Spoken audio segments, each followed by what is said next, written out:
성경 말씀은 마가복음 10장 45절입니다. 인자가 온 것은 섬김을 받으려 함이 아니라 도리어 섬기려 하고 자기 목숨을 많은 사람의 대속물로 주려 함이니라. 아멘. 사도신조의 내용을 우리가 파악을 하고 또 믿음의 기초로서 성경을 함께 공부를 하고 있는데, 오늘은 예수 그리스도께서 어떤 분인가에 대한 것이 집중적으로 되어 있는 이 사도신조에 주님의 죽으심에 대해서 알고자 합니다. 예수 그리스도의 죽으심이라는 주제로 말씀을 나누고자 합니다. 먼저 알 것은, 예수를 안 믿는 사람들은 예수님이 외계인인가 혹은 역사적인 인물이 아니다, 기타 이렇게 오해를 하는 경우는 부활을 하시거나 성천을 하시고 재림을 하시고 여러 기적의 나타나심, 이런 것들을 통해서 오해를 하는 것 같기도 해요. 또 다른 종교에 대해서는 우리 입술을 통해서 비판적이고 오직 예수 단일 구주성에 대한 전도의 내용이라든지 이런 것에 대한 불만이기도 합니다. 어쨌든 우리 예수님께서는 이 세상에 오셔서 실질적으로 역사상의 사람들과 교제와 그리고 육을 가지신 분으로서 타살에 의해서 십자가에 못 박혀 돌아가신 육신으로 세상에 존재하셨던 분이라고 하는 역사적 인물로서 이해를 할 수 있어야 됩니다. 마태복음 27장 50절에 보면은 못 박혀 피를 쏟으시고 물까지 쏟으신 육체를 가지신 분으로 분명히 내용이 기록되어 있습니다. 한번 19장 34절에 그중 한 군인이 창으로 옆구리를 찌르니 곧 피와 물이 나오더라. 이것은 지극히 우리 사람과 같은 몸을 지니신 역사적 존재로서 이해하라고 하는 것입니다. 먼저 우리 예수님의 죽음에 대한 이 죽으심의 내용에 대해서 우리는 본디오 빌라도에게 고난을 받아서 십자가에 못 박혀 돌아가시다고 했는데, 본디오 빌라도에게 고난을 받는다는 뜻이 뭔가 하니, 빌라도는 유다와 사마리아, 에돔 이 등을 다스리는 로마의 5째 총독이었습니다. 당시에 유대인들에게 특별히 사형을 언도해야 할 범죄인이 나타나면은 이에 찾아가서 총독에게 구형을 받도록 청하게 되어 있었던 것 같습니다. 한번 19장 10절에 빌라도가 이르되 내게 말하지 아니하였느냐, 내가 너를 놓을 권한도 있고 십자가에 못 박을 권한도 있는 줄을 알지 못하느냐, 이렇게 말하면서 사람을 이제 처형할 수 있는 권한이 있음을 말하고 있습니다. 빌라도에게 권한을 받아서 십자가에서 돌아가셨다라고 할 때 빌라도가 직접 죽였다는 것이 아니고, 헬라어 문장에 보면은 빌라도에게 할 때 에게라고 하는, 빌라도를 통하여 빌라도에 의해서 하는 에피라고 하는 단어가 있는데, 이것은 빌라도의 권세의 근거로 이렇게 이해가 되어야 됩니다. 이렇게 빌라도 앞에서 빌라도의 총독의 능력 안에서 그 말이에요. 근데 어떤 사람이 대장이 이제 하속 보고 저를 죽이라 그러면 죽였으면 실제 죽이는 일을 행동을 했지만 그 사람이 죽였다기보다는 죽일 권세가 있는 사람이 의해서 죽였기 때문에 사실 그 사람이 죽임을 당하는 것은 하속 실제로 칼로서 벤 이 사람이 아니라 그렇게 명령을 한 사람에 의해서 생사가 결정된 것 아니겠어요? 그래서 빌라도에게 권한을 받는다라고 하는 것은 빌라도의 권한 아래에서 그렇게 못 박혀 돌아가시게 되었다라고 하는 사실입니다. 빌라도는 예수님을 바라봤습니다. 옷이나 형색이나 이사야서 말한 대로 얼굴 모습이나 별로 볼품도 없고 보기에 딱할 정도로 그런 청년이었습니다. 30대 청년으로, 초반 청년으로서 외관상 죄를 지을 만한 모습이 전혀 보이지도 아니하고 눈을 마주쳤을 것 아닙니까? 또한 마음이 창이라고 하는 눈을 보고 전체를 볼 때에 무슨 죄를 발견할 수가 없었다고 그랬습니다. 그리고 고소 내용 자체에 특별한 사항이 그렇게 접수가 되지 않았습니다. 그리고 그 빌라도 총독의 아내는 묘하게 하나님께서 꿈을 주셨어요.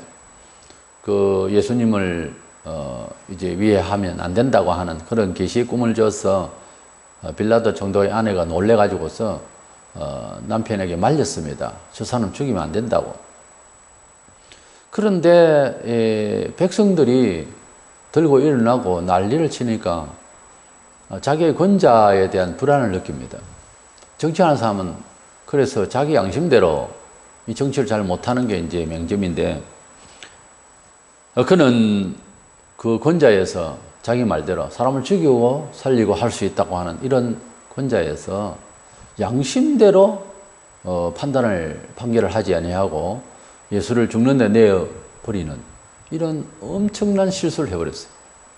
출애굽기 32장 2절에 다수를 따라 악을 행하지 말며 성사의 다수를 따라 부당한 증언을 하지 말라고 했습니다. 우리가 이렇게 빌라도 총독이 양심대로 하지 아니하고 내용이 옳지도 않는 그런 고소를 통해서 사형을 언도하게 되는 이런 실수를 인간사회에서도 가끔 있습니다. 수사가 제대로 되지 않는 상태에서 사람을 언도를 해버려 가지고서 죽기까지도 하고, 이러고 난 뒤 나중에 무죄한 것이 판결되면 아무리 세상을 악하게 거짓되게 살려고 해도 양심이라는 게 있습니다. 그래서 우리나라에도 그런 사람이 있는 걸로 알고 있어요. 판단을 잘못해서 결국은 옷을 벗고 나중에 도인이 되어버린 사람도 있어요. 이 빌라도는 이제 뭔가 자기의 권자의 위험을 느껴서 양심대로 하지 못한 이런 백성들의 원망을 듣고 원성에 못 이겨서 이렇게 판단한 것이 자기에게 자기 인생에 큰 오점이 되리라고 하는 것을 생각을 못했어요. 깜빡. 9월이 되면은 각 교단의 총회장을 뽑고 또 10월 이렇게 노회장도 뽑고 그러는데, 교회 내부에도 불이한 일이 많습니다. 돈을 써서 총회장이 되겠다고 하는 것이 이미 표가 나서 말도 안 되는 이런 세상에서도 할 수 없는 짓을 교회 사회에서 자기 명예를 위해서, 그것도 혼자서 그런 게 아니고 주변이 그렇게 함께 규합을 하니까 그렇게 되겠습니다만, 이 범죄를 그렇게 해서 총회장을 했다 칩시다. 그 범죄에 대해서 가만히 있겠습니까? 하나님께서. 이래서 소위 그 불신자도 하지 않는 이 돈 정치를 교회 사회에 하기 때문에 9월만 되면 긴장을 합니다. 말도 안 되는 그런 긴장이 있을 리가 없어야 되잖아요. 근데 그걸 하지 못하도록 방지책으로서 단체를 만들어서 살핀다든지 아주 우스운 그런 이제 교단마다의 그런 상황이 벌어지고 있습니다. 뭐 선교적 재단이니 개혁진이 할 것 없이 다 그래요 지금. 이 말세 현상이에요.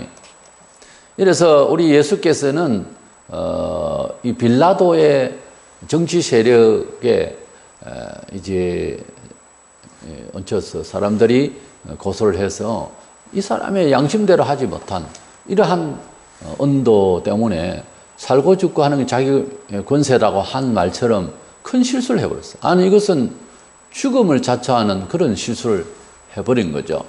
그래서 빌라도에게 고난을 받는다는 이 말은 직접적으로 고난을 받는다기보다는 그 권세에 의해서 결국은 그런 십자가의 죽으심을 받게 됐다. 그러니까 빌라도가 이제 이 잘못된 일에 근거가 되죠.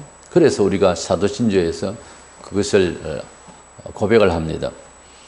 두 번째로 우리가 생각하는 십자가로 돌아가심에 대해서 보면은 십자가로서 이제 돌아가시게 되는 이런 예수님의 죽으심은 요즘 실제 말로 하자면 여론머리로 죽은 거죠.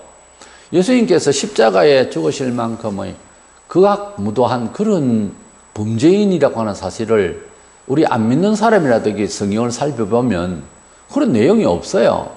그래서 소위 죄도 없는 사람을 여론머리로 하면은 뭐 죄인이 되어버리거든요.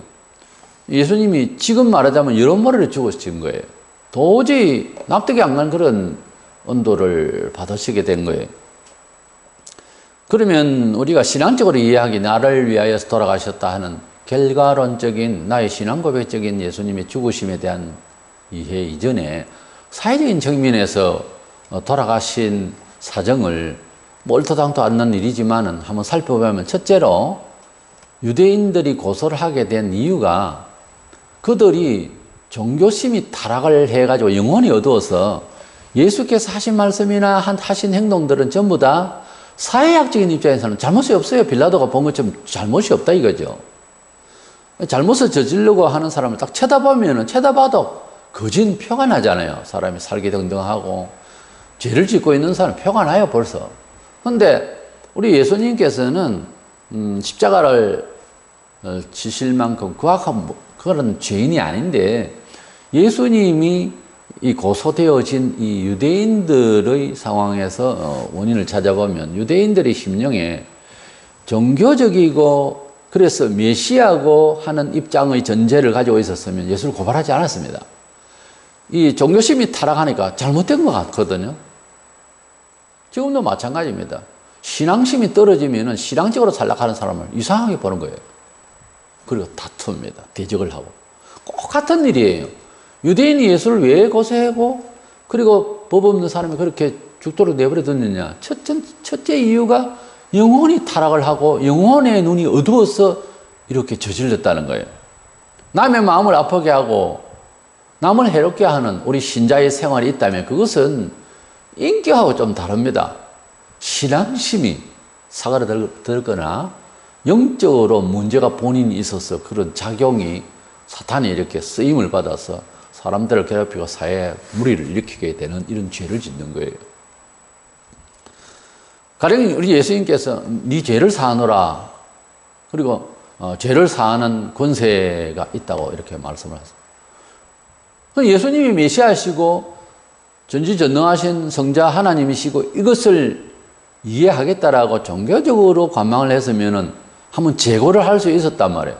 나사렛 촌동네 지역적인 감정, 물리적이고 확연적인 이런 가치관, 유물사관적인 이런 타락한 영혼으로 예수님의 말씀을 들으려 하니까 귀 자체가 자기들이 외식적이고 그것도 특수계층인 사람들이 아주 빼대 있는 가정이냐면 빼대 있는 가정치고요. 선한 사람 잘 없습니다. 못났어요. 알고 보면. 왜? 상대적으로 자기 혼자만 옳다는 거예요. 옳은 기준이 어디 있는데요? 우리나라에도 얼마나 양반 쌍놈 아직까지 그 정신이 있는 사람들이 많이 있어요. 말도 안 되는 생각이거든요. 얼마나 못났는지 모릅니다. 상대방은 생각도 안 해요. 세월이 어떻게 변하는지도 모르고 하고 상투 꽂고 그건 아니에요. 그 정신은 썩은 정신이에요. 전혀 그것은 죽고 없어지고 새롭게 돼야 됩니다. 그건 잘못된 거예요. 유대인들이 상황이 지금 그랬다는 거죠. 문화적으로 볼 때 이 못난 것이 나사렛 촌동네 이 청년이 주리한 이 청년이 자기가 뭔데 사제를 이야기하고 난리를 치는 뭐 이거죠. 어떻게 보면 정황적으로 그럴만 하거든요. 근데 지금도 그럴 수 있다는 거지 사람이. 외모 중심으로 문화 중심으로 사람을 어느 학교 출신으로 입에서 예사는 나오죠. 사람 마음을 바로 비수를 꼽습니다. 학벌 위주로 우리나라는 어디 나왔느냐 이거 먼저 묻잖아요. 어디 출신이냐 촌놈이냐 서울놈이냐 다 그것은 죄된 말이고 생각이고 그렇습니다. 조심해야 되는 거예요. 예수님이 죄를 사하는 권세가 있으시고 그래서 말씀을 하니까 유대인들 자기들 정신으로서는 바락 화가 나는 거예요. 마가 2장 7절에 이 사람이 어찌 이렇게 말하는가 참남하도다. 오직 하나님 한 분 외에는 누가 능히 죄를 사하겠느냐. 말 자체는 틀린 말이 없는데 예수를 잘못 봤다는 거죠. 예수를. 왜? 타락한 신앙이 예수를 제대로 이해할 수 없어요. 지금도 마찬가지입니다. 영혼이 타락한 상태에서 회개되지 않는 상태에서 교회의 일을 생각하는 것은 머리가 아픕니다. 못해요. 왜? 교회 일 자체가 이상한 게 아닙니다. 하는 사람은 하거든요. 목숨을 바쳐서. 그런데 내가 문제라 이거지. 바울은 예수님을 만나서 강력하게 예수님을 메시아로 전파했습니다. 그때에 사도행전 24장 5절에 우리가 보니 이 사람은 전염병 같은 자라 천하에 흩어진 유대인들을 다 소유하게 하는 자요 나사렛 이단의 우두머리라. 나사렛 이단이라고. 사도행 24장 14절에 보면 이단이라 하는 도라. 예수를 이단으로 봤어. 지금 우리가 말하는 교회 사이에 이단들이 많이 있는데 자기가 예수다 재림주다 하는 사람이 40여 명이 있다고 하는데 이 이단이라고 해서 사회적으로 말하자면은 사상범이다 말이죠. 우리 일반 이방인의 사회에서는 죽일 만큼의 어떤 그 전반에 걸쳐진 사회 가치 이념에서 극단적으로 안 맞다는 거죠. 극단적으로 아예. 그 정치 흐름을 막는다는 거죠. 앞으로 이 세상이 자기 종교만 특수 종교다라고 하면은 안 됩니다. 그런 날이 올 겁니다. 통합이 되어지는데 아니요 참 진리는 예수요 이러면 그것이 이단이 된다는 거죠. 사회적인 측면에서 통합적으로 공동체가 생각하는 가치관, 시대 가치관이 옳을 수도 있고 영 틀릴 수도 있습니다. 좋은 말로 적으로 보면 영 틀립니다. 거기에서 참된 진리를 이야기하면 이단이 되는 거죠. 사상범이 되는 거죠. 앞으로 그럴 날이 옵니다. 혹시 우리 세대에 이 나라도 그러려고 하고 있는데 올지 모릅니다. 이래서 타락한 영혼, 신앙의 본래는 믿음의 선조들로부터 받은 것은 옳은 것인데 타락하고 회개하지 아니하고 외식되고 자꾸 굳어져 버리니까 예수가 이상하게 보이는 거예요. 아주 우습게 보이는 거예요. 저거 하나 주면 죽여도 괜찮다 이렇게 생각되는 거예요. 그러니까 교인들이 자기 마음이 자꾸 신앙이 상실되어지고 회개하면서 성찰되어지지 않은 상태에서 나이만 들었고 세월만 가면 교회 지도자는 교회 일에 대해서 아주 우습게 지적해요. 무서운 겁니다. 빌라도가 남의 이야기 아닙니다. 그리고 유대인들이 남의 얘기 아니에요. 이래서 우리는 신앙을 고백을 할 때에 우리를 늘 돌아보면서 이렇게 타락한 영혼들이 예수를 죽이는 데 내몰아나는 이런 유대인들의 정서가 우리에게는 없는가 늘 반성해야 됩니다. 두 번째로 그들이 예수를 고발하게 되고 이런 실수를 하게 된 것은 정교 유착이 되어 있기 때문에 그랬습니다. 로마 치하에 살던 그들은 특히나 이제 빌라도 총독 휘하에서 먹고 사는, 그리고 특별히 그 종교의 지도급에 있는 사람들은 결탁이 되어 있었기 때문에 성경 내용을 보면은 완전히 이제 정교 분리가 되어 있지 않는 상태였습니다. 하여튼 특수한 그런 것은 조금 배려를 해줬는지 몰라도 총독이 로마가, 그러나 그들의 모든 생사권이 로마 치하에 있어서 이 정교 유착이 딱 되어 있었기 때문에 지도급에 있는 사람들하고 아주 밀착이 되어 있었어요. 모든 일들, 동관계라든지 이런 것들이 다 밀착이 되어 있었습니다. 그러니까 예수께서 정의를 말씀하시고 공의를 말씀하시고 세상이 뭐 악하다 이렇게 말씀하시고 이런 말씀들을 자꾸 해서 또 사람들 이제 기적과 이런 걸 통해서 사람들이 몰리고 이러니까 아차 이러다가 우리가 이 총독휘하에서 우리가 녹을 먹고 살고 거기에서 살고 있는데 가다가는 우리가 위험에 처해진다 이런 생각이 드는 거죠. 교회 사회도 마찬가지입니다. 이 정치 목사라죠, 소위. 그런 사회 정치하고 이렇게 밀착되어 있는 사람들은 자기 몸을 유지하고 자기 명예를 유지하기 위해서 온갖 힘을 다 씁니다. 지역 행보를 그냥 기다리고 있는 것들이죠. 그렇게 이게 진리 소리를 하려고 하면 죽이려고 그래요. 지금 그런 기독교 사회 현장에서 볼 수가 있는 거거든요. 그래서 그때 당시에 유대인들의 사회가 그렇기 때문에 우리가 예수님 가만히 보면 초췌하게 보이고 뭐 죽일 만한 무슨 죄를 지었어요? 그런데 타락하면, 그래서 예수님이 뭐 소위 세속적으로 말하자면 인기가 있어 보이고 사람들이 모이고 이러면 거기에서 이 사회를 위하여 일하라 이런 말씀이 아니라 오히려 사회를 비판하시고 정의를 말씀하시고 이러니까 불안한 거죠. 이러다가 우리가 다친다 이거지, 정부로부터. 요한복음 19장 15절 그들이 소리 지를 때 없이 하소서 그를 십자가에 못 박게 하소서. 빌라도가 이르되 내가 너희 왕을 십자가에 못 박으랴. 대제사장들이 대답하되 가이사 외에는 우리에게 왕이 없나이다. 이 아부를 보세요. 가이사 외에는 우리에게 왕이 없나이다. 이게 어느 때부터 그랬냐면 구약 때부터 그래 버렸는데 가이사 외에는 우리에게 왕이 하나님이십니다. 이래야 됩니다. 하나님 외에 그 다음 왕은 가이사이십니다. 이러면 정확한 고백이죠. 그런데 가이사 외에는 우리에게 왕이 없다 할 때부터 벌써 끝난 거예요.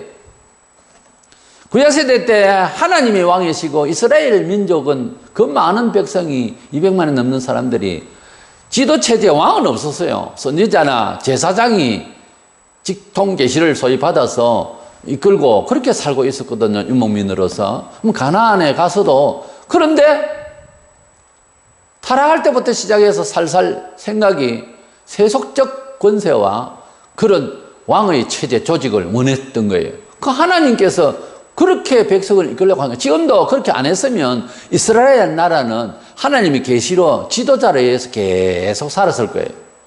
근데 이것들이 못 돼가지고서 그런 제도적이고 그런 왕을, 세속적인 왕을 달라고 해서 사무엘상 12장 12절에 너희의 하나님 여호와께서는 너희의 왕이 되심에도 불구하고 여호와께서 왕이세요.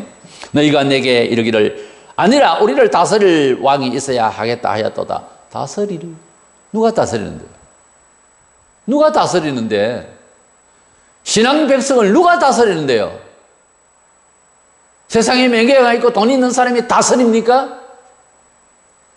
세상의 권세자 앞에서 다스림을 받으려고 기회를 삼는 목사와 신도들, 잘못된 거예요. 우리의 다스릴 자 왕은 여호와 하나님이십니다. 그 이들이 가이사 외에는 우리를 다스릴 왕이 없다 이거지. 신앙이 없다는 거예요. 신앙이 타락하고 정교연착이 되고 밀접하게 그렇게 되니까는 신앙인이 아니에요.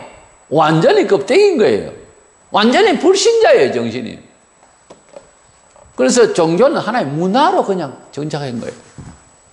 그 하나님하고 제사 안 드리려고 찝찝하고 택다인 걸 갖고 와서 제사 제물 드린다고 그러고 어른 양도 안 드리고 병든 것만 갖고 와.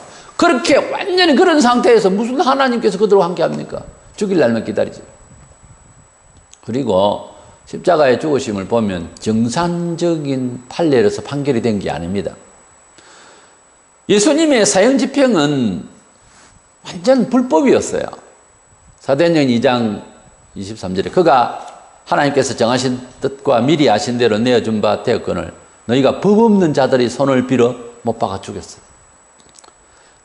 법 없는 자들, 그러니까 세상에 사실은 완전한 판단이 잘 없어요. 꼭 보면 실수를 하고 늘 그러세요. 지금도 탄핵 문제를 가지고 어른이 그러니 할 수밖에 없는 게 이 세상의 일들이라는 것이 옳은 법이 없어요. 그런데 세상의 법과 규칙과 철학을 쫓아서 성도가 판단을 받겠다? 그건 아닌 거예요. 보편적인 것은 다 따라가고 다 잘해야 되지만 근본된 문제, 생명 문제, 우주관의 문제, 창조적인 문제, 고백이 분명해야 됩니다. 고백이 아주 분명해야 돼요. 특별히 예수에 대해서 고백이 아주 분명해야 됩니다. 대놓고 예수를 저주하고 욕하더라도 분명하게 예수는 그게 아니라고, 그런 거 아니라고 대놓고 이야기를 해줘야 되는 거예요.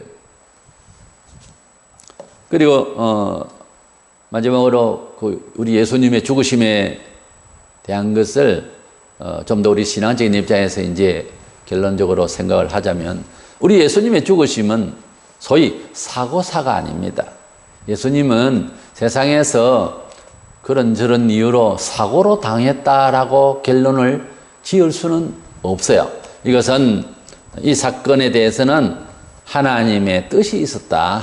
하나님의 뜻은 바로 우리를 구원하시기 위해서 대속의 죽으심을 죽으셨다 하는 것을 이해하는 것입니다. 이것이 바로 우리 신앙의 기초가 되어야 합니다.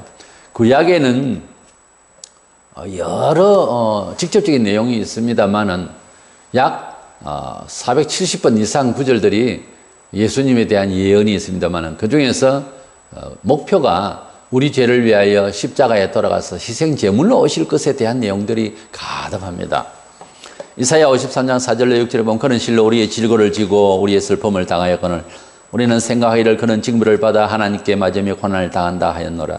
그가 찔림은 우리의 허물 때문이요 그가 상함은 우리의 죄악 때문이라. 그가 징계를 받음으로 우리는 평화를 누리고 그가 채찍에 맞음으로 우리는 나음을 받았도다. 우리는 다 양 같아서 그릇 행하여 각기 제 길로 갔거늘 여호와께서는 우리 모두의 죄악을 그에게 담당시키셨도다. 예수님 오시기 전 600년 전에 아주 옛날부터 예수님 우리를 위하여 고난받고 돌아가신 것. 우리가 철저히 벌받아서 죽어야 되고 깨어져야 되고 형편없이 살아야 될 우리 주님이 감당하셔서 그 힘든 십자가를 것을 미리 예고하신 것은 뭐 잘못돼가지고서 사고사같이 죽더라도 결국은 우리 주님의 죽으심은 사고사라기보다 예정적인 하나님의 은혜의 계획 아래에서 우리를 위하여 죽었어야만 했었다. 그렇게 유다가 배신하고 그렇게 유대인이 고소 안 해도 어떻게 하든지 사고사로는 안 죽습니다만 어디서 받쳐서 뭐 잘못 돌아가신 이런 것은 아니고 사람에 의해서 어쨌든 돌아가시게 되는데 그건 뭐 어쩔 수가 없는 거예요. 안 돌아가실 수가 없어요. 능력이 있으시니까 안 죽으시라고 하면 안 죽으시죠. 그러나 하나님께서 주신 것이 우리에게 제물로 주신 것이기 때문에 주님은 돌아가셔야만 했었습니다. 우리 하나님께서는 사람을 구약시대나 신약시대나 구원하시는데 죄에 대해서는 심판이 있습니다. 하나님은 옳고 그름을 분별하셔서 죄에 대해서는 반드시 그 대가를 치르도록 하셨습니다. 또 죄를 지놓고 아무 죄의 대가가 없다는 것도 말이 안 되잖아요. 구약에는 짐승을 잡아서 희생제사를 드리는데 양심은 하나도 변화가 없고 짐승만 잡으면 되느냐? 그건 아니고요. 회개하고 죄를 깨닫고 하는 자에게 짐승 가져와서 바치라고 되어 있어요. 아무렇게나 유대인들이 마음은 전혀 변화가 없고 짐승 그것도 옳은 것도 아닌 것을 바치고 하는 그때 예수님이 오셨거든요. 그것도 구약시대 말라기시 때만 봐도 약 400년을 그러고 있었어요. 하나님은 은혜와 참으심은 우리 경험하지 않습니까? 엄청나게 기다립니다. 부모가 자식을 기다림 그건 뭐 10배 100배입니다. 1000배. 하나님의 인내는요 말도 못합니다. 엄청난 기회를 기다립니다. 돌아오시면 이제 오냐 이런 식이죠. 그런 하나님이신데 아실 것은 죄에 대한 벌은 있다는 겁니다. 그래서 속히 돌아와야 되는 거예요. 그래서 우리가 생각해야 될 것은 죄에 대한 이 희생 제사는 주님께서 그렇게 돌아가셨는데 구약시대나 신약시대나 죄에 대한 희생의 피는 받아야 되시는 하나님이셨어요. 불신세계에서의 종교들에게도 피를 바치는 무슨 이런 제사의식이 있긴 한데 일단 구약시대의 배경을 보면은 사람이 죄를 짓고 짐승을 바치는 회개하는 마음과 함께 짐승을 바치는 그것도 형식이 되니까 우리 예수님께서 십자가에 돌아가심으로써 제물이 되셔서 우리가 죄를 지고 죽어야 되는데 말하자면 우리 하나하나가 예수님께서 대신해서 제물이 되셔서 대속물로 되셨다. 대신 속했다 이거죠. 대신 죄를 갚으시는 뜻에서 제물이 되셨다 이거죠. 요한복음 1장 29절에 이튿날 요한이 예수께서 자기에게 나오심을 보고 이르되 보라 세상 죄를 지고 가는 하나님의 어린 양이로다. 그래서 세상 죄를 지고 가는 어린 양이라. 히브리서 9장 14절에 하물며 영원하신 성령으로 말미암아 흠없는 자기를 하나님께 드린 그리스도의 피가 어찌 너희 양심을 죽은 행실에서 깨끗하게 하고 살아계신 하나님을 섬기게 하지 못하겠느냐. 그리스도의 보혈, 무죄한 보혈의 은혜가 어찌 짐승의 피보다 못하겠느냐 그거죠. 요한일서 4장 10절 사랑은 여기 있으니 우리가 하나님을 사랑한 것이 아니요 하나님이 우리를 사랑하사 우리 죄를 속하기 위하여 화목 제물로 그 아들을 보냈었습니다. 우리 예수님께서 어찌 돌아가셨는가에 대한 내용을 사도 진조에서 다시 한번 재고를 해봤습니다. 우리 예수님은 결론적으로는 유대인들의 잘못, 첫째는 빌라도의 잘못된 오판, 자기 양심껏 하지 못한 그런 큰 실수, 유대인들이 타락한 영안과 종교유착으로 사회상식적으로 예수를 오해했던 탓, 여러 가지가 있지만은 결론은 우리 죄를 위하여 십자가에 돌아가시기까지 하나님의 예정된 섭리였다. 눈물과 함께 어쩔 수 없이 받아야 하는 축복으로 우리가 잘못된 한 인물사적인 입장에서 동정을 넘어서서 우리 죄를 위하여 돌아가시게끔 예정되어 있는 하나님의 계획 앞에서 그 흔들리지 아니하고 그 오래전부터 계획된 그 사랑 앞에서 감동하지 않는다면 너무 철학이 없는 사람이에요. 너무 인생의 깊이를 생각이 없는 사람 마냥 사는 거예요. 우리 성도는 인생의 깊이가 있어야 됩니다. 사물을 보더라도 깊이 있는 생각을 해야 되고 사유의 능력이 깊어야 됩니다. 우리 예수님은 우리 죄를 위하여 십자가에서 돌아가신 것이지 그분이 평상에 하시던 능력을 보면 죽을 리가 없어요. 아무리 약한 자라도 후 불어도 다 죽습니다. 그런 분은 우리를 위하여 아버지의 뜻대로 이렇게 우리를 위해서 돌아가셨는데 천주교의 가톨릭처럼 무슨 마리아가 뭐 중재 역할을 하고 은총 중재자니 뭐니 중간에 뭐 성인이 아닙니다. 우리는 다 죄인들입니다. 오직 예수 그리스도 흠이 없으신 무죄하신 예수 그리스도의 보혈로 통해서 우리가 하나님의 자녀가 될 수 있는 이 놀라운 이방인으로서 이 특혜를 저와 여러분이 받았습니다. 이것은 망상이 아닙니다. 역사가 2000년 동안 증거해 온 겁니다. 하나님께서 우리를 특별히 복음으로 부르시고 예수 그리스도의 죽으심이 내 죄를 위하여 온전히 들어진 제물이니 이제는 죄에서 우리가 회개만 하면 되니까 해방되고 문제를 해결할 수 없겠다 이렇게 좌절할 것이 아니라 주님이 날 위하여 돌아가셨으니 하나님 해결하여 주시옵소서.